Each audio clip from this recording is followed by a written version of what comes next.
তাহলে আপনিও বলছেন সেদিন সেরকম কোনো ঘটনা ঘটেনি। আমি সত্যি গ্যারান্টি নিয়ে বলতে পারি যে শ্রীময়ী সেনগুপ্ত অন্তত এই কাজ করতে পারেন না। যদি সাবানের গুঁড়ো পড়ে থাকে এইটুকু গ্যারান্টি দিয়ে বলতে পারি যে সেটা জুনগুহ নিজে রেখেছেন ওখানে। ইওর অনার, উনি ডেলিবারেটলি একজন ভদ্রমহিলাকে ক্রমাগত অসম্মান করছেন। উনি সেদিনকে ঘটনাস্থলে উপস্থিত ছিলেন না, ওনার কাছে কোনো প্রমাণ নেই, তবুও তিনি এই ধরনের কথাবার্তা বলে চলেছেন। ইওর অনার, উনি সে কথাই বলছেন যা ওনার মনে হচ্ছে, মানে উনি ওনার মনে হওয়ার কথা বলছেন। মনে হওয়ার কথা, ওনার বিশ্বাসের কথা।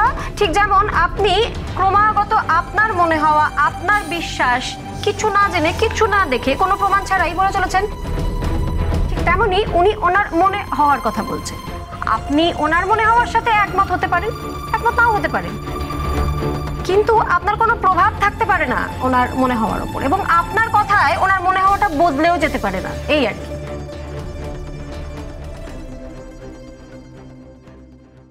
আমার ওনাকে আর কোনো প্রশ্ন নেই ইওর অনার।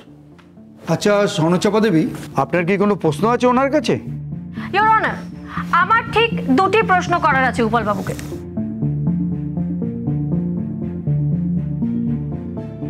শ্রীময়ী সেনগুপ্ত এবং রোহিত সেনের সম্পর্কের ব্যাপারে নানান রকম কথা শোনা যায় বাজারে, এই ব্যাপারে আপনার কোনো মতামত? না, শ্রীময়ী সেনগুপ্ত একজন ডিভোর্সি এবং অ্যাডাল্ট তো বটে। ফলে ওনার যদি কোনো বা কারোর সাথে সম্পর্ক রাখার ইচ্ছে হয়, specially Rohit Sen, in that case আমার চেয়ে খুশি তো আর কেউ হবেই না।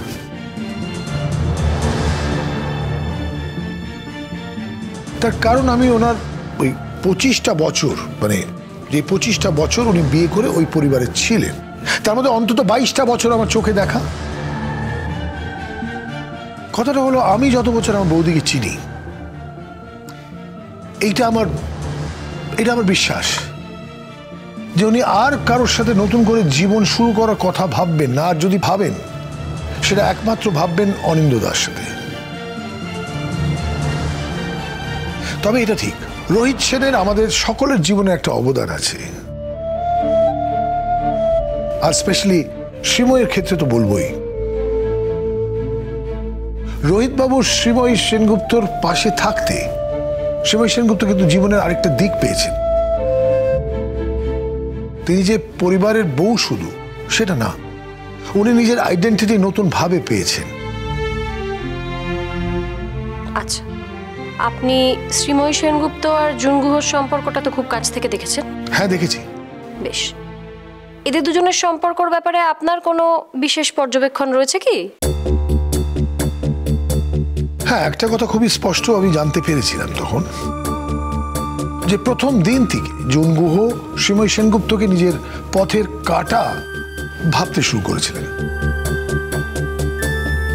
কারণ এই কথাটা আমার মনে হয় জুনগুহর কাছে খুব স্পষ্ট ছিল, যে আউটওয়ার্ডলি উনি যে স্মার্টনেসটা দেখান সেটা এক হচ্ছে সাময়িক, এবং যতটা স্মার্ট উনি নিজেকে দেখান ততটা স্মার্ট উনি না।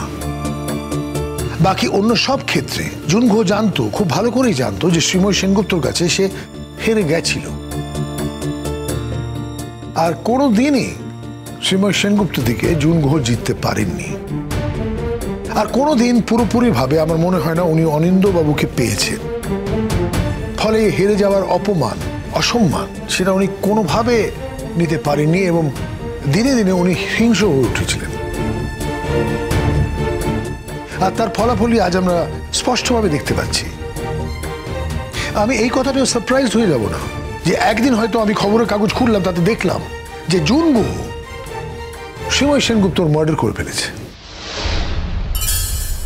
অবজেকশন ইওর অনার, উনি সকলের সামনে আদালত কক্ষে দাঁড়িয়ে জুনগুহকে খুনি প্রমাণ করতে চাইছে।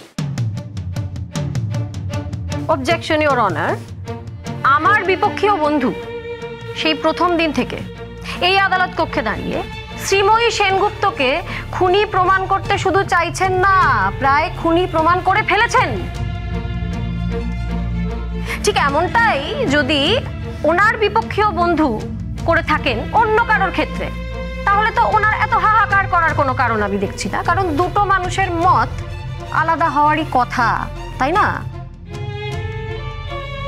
এত উত্তেজিত হওয়ার কোনো কারণ তো আমি দেখছি না, ইওর অনার। বরং আমি বলবো যে এক্ষেত্রে আমি উৎপল বাবুর সঙ্গে একেবারে একমত। আমারও ঠিক জুন গুহ সম্পর্কে এটাই মনে হয় যে সুযোগ পেলেই, একটা ছোট্ট সুযোগ পেলেই উনি কিন্তু শ্রীময়ী সেনগুপ্তর ভবলীলা সাঙ্গ করবেন, করতেই পারেন। যাই হোক, আপনাকে অনেক ধন্যবাদ উৎপল বাবু, আপনি আসতে পারেন। Thank you honour.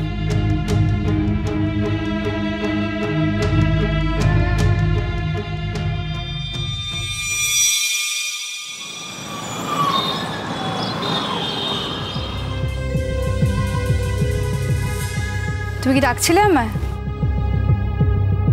হ্যাঁ, বলছিলাম যে তুমি আমাদের বাড়িতেই আছো, অথচ আমার সঙ্গে থাকছো না।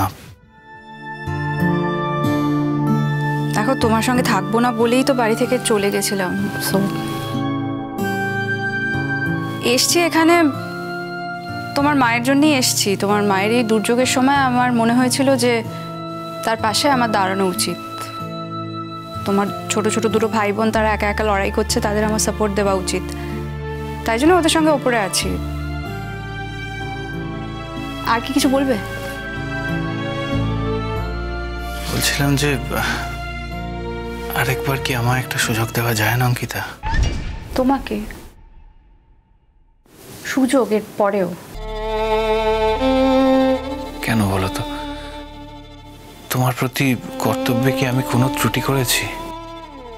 না, কর্তব্য পালন করাটাই তো শুধুমাত্র প্রশ্ন নয়। মানে দেখো, আমি যাকে মানুষ হিসেবে শ্রদ্ধা করতে পারি না, আমি তার সঙ্গে থাকবো কি করে বলো তো? কিন্তু আমি তো চিরকাল তোমার ভালোটাই চেয়েছি অঙ্কিতা। না, আমি তো বলিনি আমার ভালোর কথা ভাবতে। তোমাকে বলেছি কি? তুমি যদি আমার ভালোর কথা একটু কম ভেবে অন্যদের ভালোর কথাও ভাবতে, তাতেও আমার কোনো অসুবিধা ছিল না। আমি কিছু মাইন্ড করতাম না। তুমি যে আমার ভালোর কথা ভেবেছো, তার পেছনেও তো তোমার কারণ আছে। আমার বাবার অর্থ, আমার বাবার খ্যাতি, এই সব কিছুর জন্যই তো তুমি আমার ভালোর কথা ভেবেছো, তাই তো? তুমি এই কথাগুলো বলতে পারলে অঙ্কিতা? হ্যাঁ, বলতে পারলাম।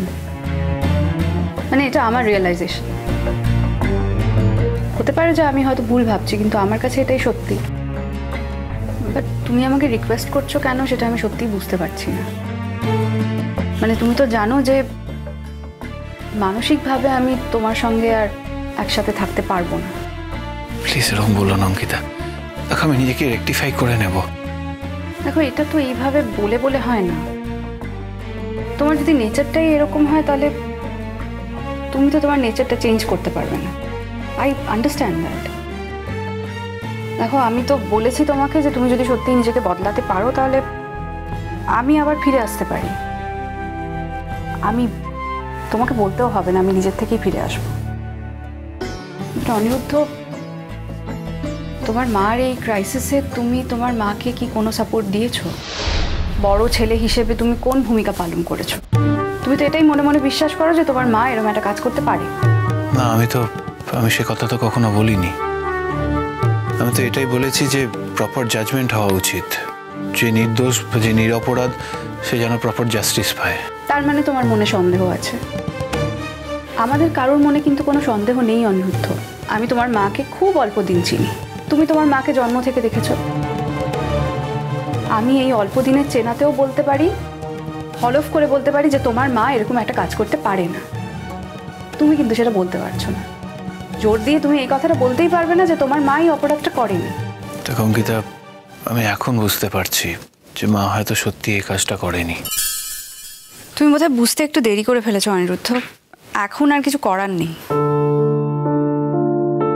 আচ্ছা অঙ্কিতা, দেখো, আমি প্রমাণ দেবো যে আমি বদলেছি। শুধু তুমি কথা দাও যে সেই প্রমাণ যখন তুমি পাবে, তখন তুমি আমায় ফেলে চলে যাবে না, আমার থেকে ফিরে থাকবে না। বলো। দেখো, মুখে বলা খুব ইজি যে আমি বদলে গেছি, বাট সেটা কাজে প্রমাণ করা একটু ডিফিকাল্ট। মানে তুমি বলতে পারো যে তুমি বদলে গেছো, বাট অন্য মানুষদেরও তো বুঝতে হবে যে তুমি বদলে গেছো। মানে আমি তো দেখছি তোমার, আমি তো কোনো বদল দেখতে পাচ্ছি না।